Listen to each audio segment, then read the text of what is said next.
Thank you very much for staying on the marketplace and welcome back.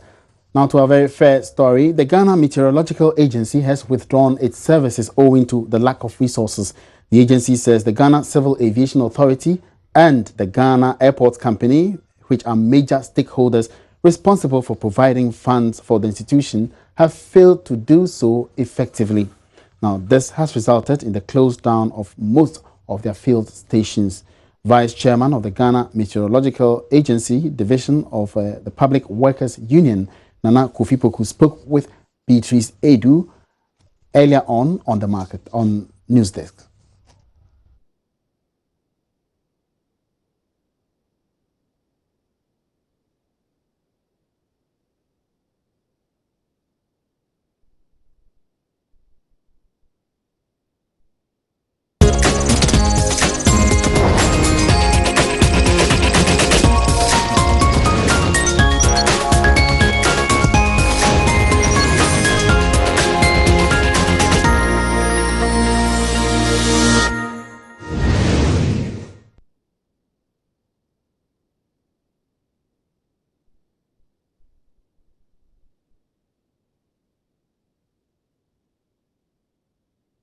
I can confirm that we have drawn our services, and the likely effect, especially to the aviation industry, is that we give the aviation industry the weather cover for pilots, when they're flying en route to other destinations, when they are landing here, when they are taking off here. We provide weather information to them. So your guess is as good as mine. If we say we have withdrawn our services, what will be the attendant problems? So that is going to affect the aviation industry. So does it mean that domestic flights cannot operate? That decision is for civil aviation to make. We are saying we are no longer going to provide weather information until our grievances have been heard and have been sorted out. So if they feel they can go ahead without the weather cover, they can go ahead and allow the airlines to operate. Well, that lies in their purview. But this is what we are saying. We have withdrawn our services. Mr. Poku, you are calling for the amendment of the Ghana Meteor Act. What exactly do you want changed? Yeah, what we are asking for is for the Act to be amended to take care of exactly the services we provide and for the resources that are supposed to be given to us. We are asking that our portion should be given unto us. So we want the Act to be amended to reflect these conditions so that at least we can have enough resources to be able to operate not only here. Now we say that Tamale is now an airport. We need to have equipment there. We need to have well-trained forecasters there to be able to give accurate information and briefings to pilots who are going to use that particular facility. Mr. Poku, you admit that what you are asking for is not a simple thing like we are talking about. You're talking about cabinet coming in here. You're talking about parliament coming in here. You're saying that within this period, these agencies or these stakeholders, including the Transport Ministry, will be able to effect the changes you need at this time? Exactly. In fact, when this happened, the Ministry of Communication is a sector ministry. Chairman of the Ghana Meteorological Agency, Division of the Public Workers Union, interacting with Beatrice Edu on News Desk. Moving on, the $6 billion oil and gas project being executed by ENI Ghana through the Sankofa field is on course to pouring out first oil by June next year. Briefing the Minister for Petroleum, Emmanuel Kofi-Boa, Managing Director of the company, Fabio Cavana, said all the necessary requirements to complete the project have been met, and the company is also ready to receive first gas in 2018. In terms of cost, we are absolutely online. We hope also to have some savings in the end. We have also everything on track for the oil. The FPSO is nearly completed in Singapore, and the sail away is expected at the end of January next year to become here in March, and we are trying to even anticipate the first oil from August to June. So not only is on track, but is in advanced stage. For the gas, we are expecting to have the first gas in the first half of 2018. We have some challenges, but now we're hoping with the support of the Honourable Minister, we can award the last contract, and then starting with the construction of the main facilities here, which will allow to compress the gas. The facility is being conceived in a way that compressing the gas here, the gas can reach Tema. We have to connect the two pipelines, as rightly say the Honourable Minister. If this is done and ENI is willing to support the process, the gas can directly reach all the power plants in Tema, and this would be a big change, step change for the. Now, he explained the efforts being made by the company to improve local content delivery around its operational areas to empower Ghanaians in the industry. I think we are the company who work better in terms of local content. Let me say that overall we will have something like 25% of the capex invested through indigenous companies, and this is the biggest achievement that we have done. Here we are working very well with the communities. We have ENI Foundation, which built a huge health project in the entire western region. Consider that we are going to have in the end 19 health centers, and this will be a benefit for almost 400,000 people. Apart that, here we are working tightly with the ministry and the World Bank in order to have in place a very large livelihood restoration plan, which is going to be the first one done in Ghana and which will last for at least 3-5 years, helping the most vulnerable people affected by the project. In any case, training, support, adding new activities, and creating not a subsidized system, but allowing people to grow themselves. On his part, Minister for Petroleum Emmanuel Kofi Boa noted that the multinational Italian company has demonstrated serious commitment in working with Ghana based on social intervention projects already carried out in its operational areas even before the churning out of first oil. ENI, before they even started, as he said, focused on health interventions, and I think that is very, very important for the community. Intervention, they have Asni Hospital, ENI have intervened in Ekwe Hospital, Aguna Junction Emergency Center, and chief centers and ambulances in all over the place, and it has really made a huge difference in the health of the people in this area. And I think these are the real tangible benefits of people, even before we start oil and gas production. And I think that that is why this project is important, and that is why the president has worked so hard to make sure that all the hurdles are cleared. As we've said, this is the biggest experiment of indigenous gas production in Africa. And I think that we've made a lot of progress if you listen to the timetable, where we are close to finishing the FPSO, starting oil production somewhere in the middle of next year, and pushing for gas early 2018. I think we are right on course. What we have to do now is to stay focused and make sure we can deliver the results.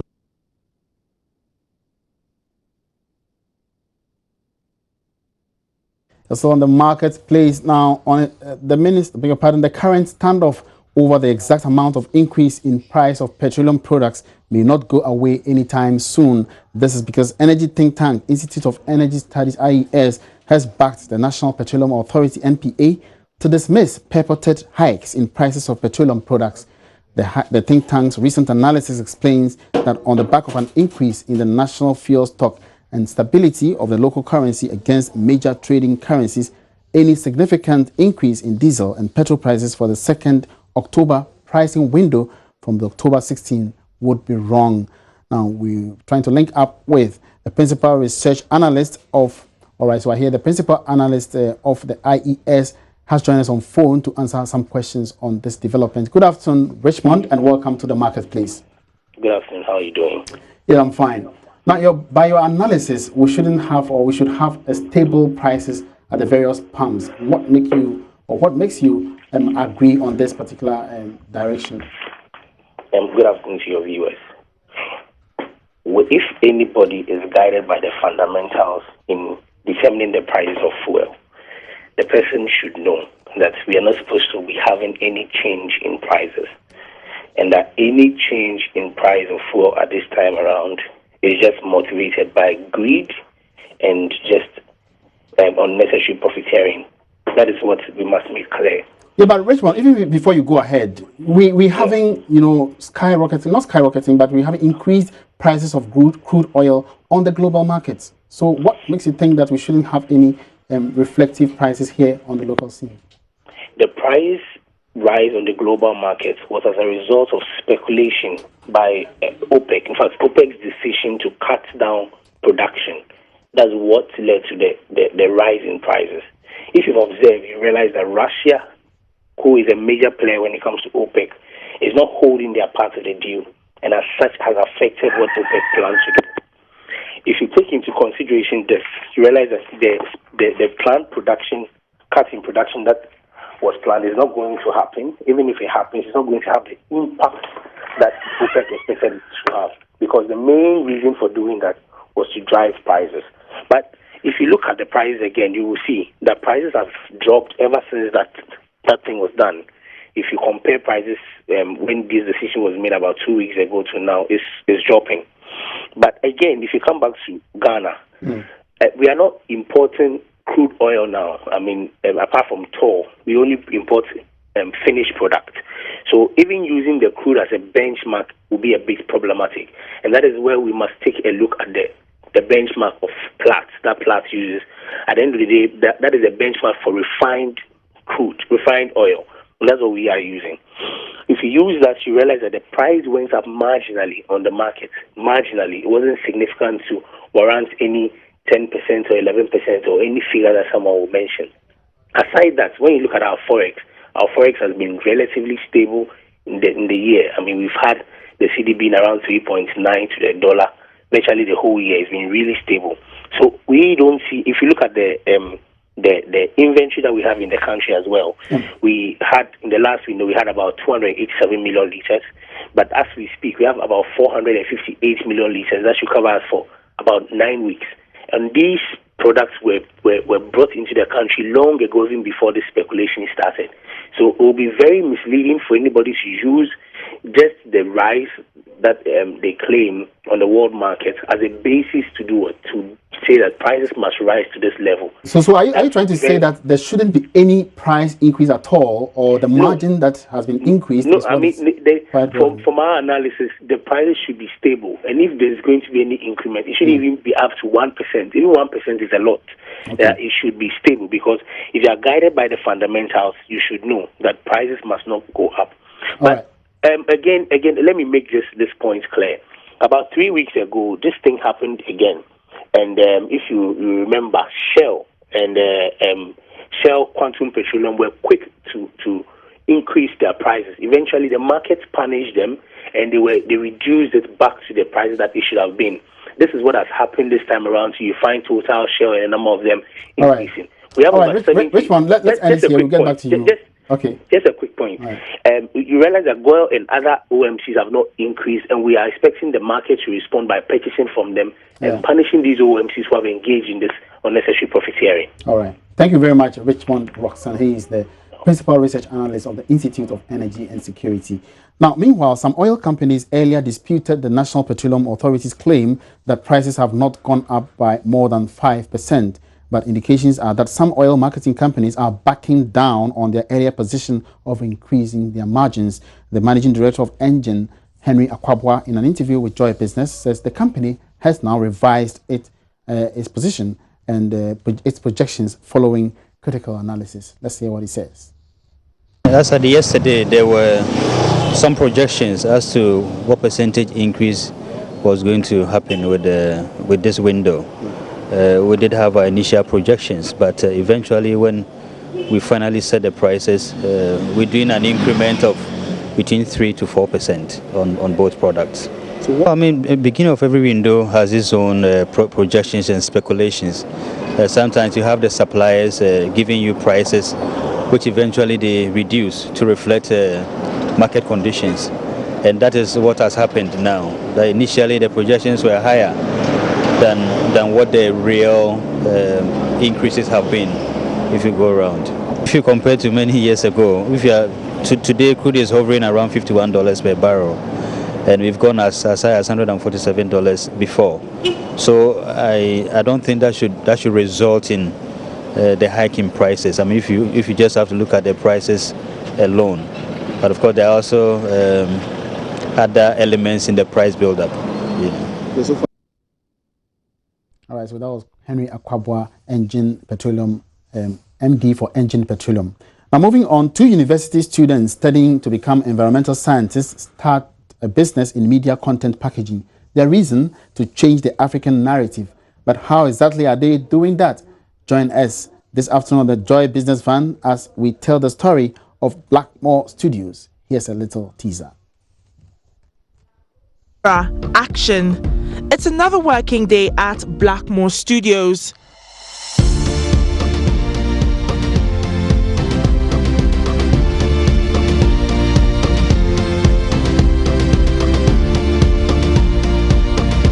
Maklistawal Kranting and Sena Avujivi, they are co-founders of Blackmore Studios, which started 3 years ago. I think it all started when we were in school.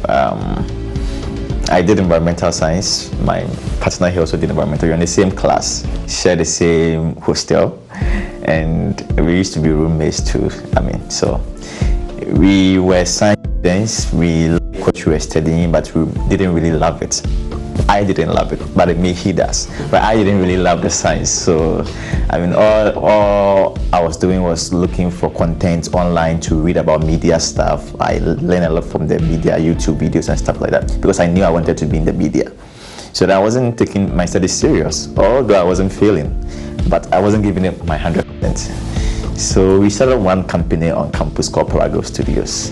Parago Studios was just an experiment, but it wouldn't be long. Their work would make waves, awarding them a Ghana Movie Award nomination. Out of that, Blackmore Studios was born.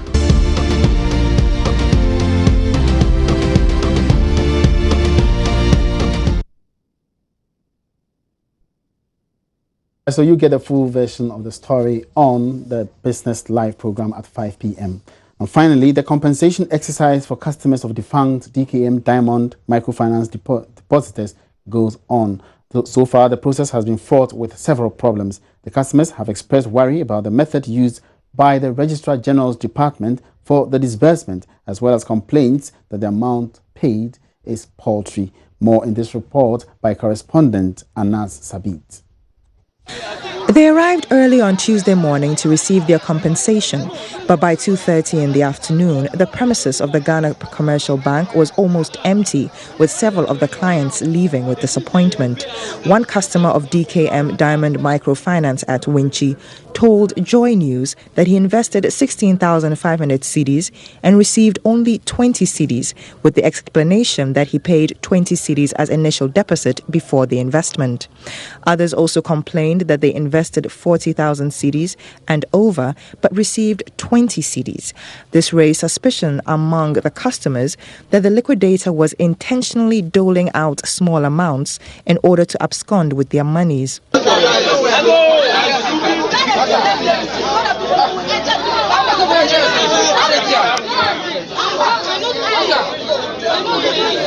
All attempts to verify from the liquidator why the payments were that paltry proved futile, as they refused to speak to the media. Meanwhile, about 60 customers were served in Techiman, although, as per the list, the liquidator was expected to serve 99 customers today. A check on the list of payments revealed that 599 clients were captured as those who did investments, with over 2,000 captured as savings or Susu customers. Out of the 599 customers with investments, 500 were expected to be served yesterday, with 99 scheduled to be paid today, October 18. At the close of work yesterday, less than 100 clients were served, with the over 400 clients directed to return on Saturday, October 29. Anas Sabit's report for Joy News. And that wraps up this afternoon's edition of the Marketplace. Many thanks for your company, and let's meet again tomorrow for more interesting developments in the world of business. Meantime, you can get interactive by tweeting at Joy Business GH, and on Facebook, we are Joy Business. For more business news, log on to myjoyonline.com/business. My name is Emmanuel Abuaji Wiafi. Good afternoon.